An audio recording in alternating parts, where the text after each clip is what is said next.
સમગ્ર દેશમાં 26મી જાન્યુઆરી 2025 એટલે કે 77માં પ્રજાસત્તાક પર્વની ધામધૂમથી ઉજવણી થનાર છે। ત્યારે પાટણ જિલ્લામાં સમી સ્થિત BH દવે વિદ્યા સંકુલ પાછળના મેદાન ખાતે પ્રભારી મંત્રી સ્વરૂપજી ઠાકોરના વરદ હસ્તે 77માં પ્રજાસત્તાક દિવસની જિલ્લા કક્ષાની ઉજવણી કરાશે। કાર્યક્રમના સુચારુ આયોજન માટે આજરોજ જિલ્લા કલેક્ટર તુષાર ભટ્ટની ઉપસ્થિતિમાં ધ્વજવંદન કાર્યક્રમનું રિહર્સલ યોજાયું હતું। રિહર્સલ દરમિયાન જિલ્લા કલેક્ટરે ધ્વજવંદન કરી તિરંગાને સલામી આપી હતી। પોલીસ, હોમગાર્ડ, GRD અને NCC દ્વારા આયોજિત પરેડનું નિરીક્ષણ કરી તેમણે અધિકારીઓને જરૂરી માર્ગદર્શન પૂરું પાડ્યું।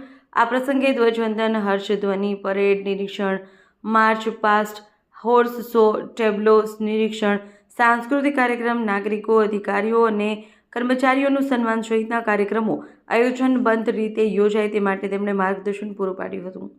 રિહર્સલ પ્રસંગે વિવિધ શાળાઓના વિદ્યાર્થીઓ દ્વારા સાંસ્કૃતિક કાર્યક્રમ રજૂ કર્યા હતા। આ પ્રસંગે જિલ્લા પોલીસ વડા VK નાઈ, પ્રાંત અધિકારી હિરેન ચૌહાણ સહિત જિલ્લાના વિવિધ વિભાગના અધિકારીઓ, કર્મચારી, પોલીસ જવાનો અને વિદ્યાર્થીઓ ઉપસ્થિત રહ્યા હતા।